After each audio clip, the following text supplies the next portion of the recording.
Hello बच्चों, स्वागत है आपका एक नए वीडियो में। आज हम पढ़ने वाले हैं कक्षा 6 गणित प्रकाश की पुस्तक के अध्याय 2 रेखा एवं कोण के पेज नंबर 17, जहाँ पे कोण दिया हुआ है 17 से 21 तक जो भी दिया हुआ उसको अपन विस्तार से पढ़ेंगे। यहाँ पे दिया हुआ कोण कि कोण क्या होता है, तो कोण का मतलब होगा कि एक बिंदु से निकलने वाली दो किरणों के बीच का झुकाव जो होता है उसे कहा जाता है कोण। एक बिंदु है, इस बिंदु से निकलने वाले दो किरणें, इस बिंदु से एक किरण ये निकली और एक किरण ये निकली और इनके बीच में जो झुकाव है उसी को क्या बोला जाता है, कोण कहा जाता है। अब एक कोण है तो ये जहाँ बिंदु है उसको बोला जाता है शीर्ष,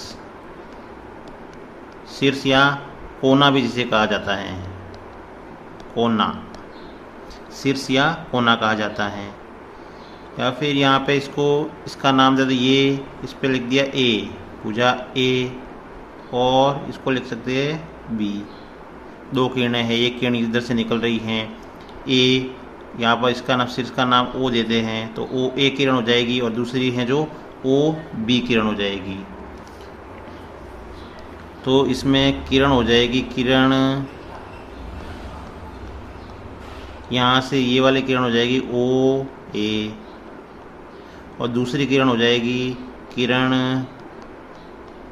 ओ बी। और यहाँ पर जो कोण बन रहे हैं उसमें हमेशा जो शीर्ष हैं उसको हमेशा कोण का नाम लिखते समय शीर्ष को 20 में लिखना है। जैसे यहाँ पर जो कोण बन रहा है उस कोण को अपन लिख सकते हैं ए ओ बी,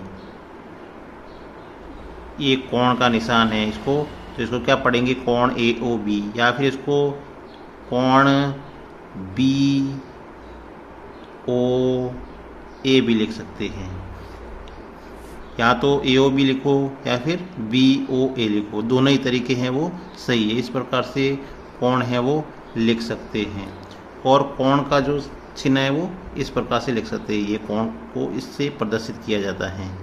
एक बिंदु से निकलेगी दो किरणें, उसको क्या बोलते हैं, उसके झुकाव को ही कोण कहा जाता है। और हमेशा शीर्ष को देखो, शीर्ष को हमेशा 20 में रखा जाएगा कोण का दर्शाते समय।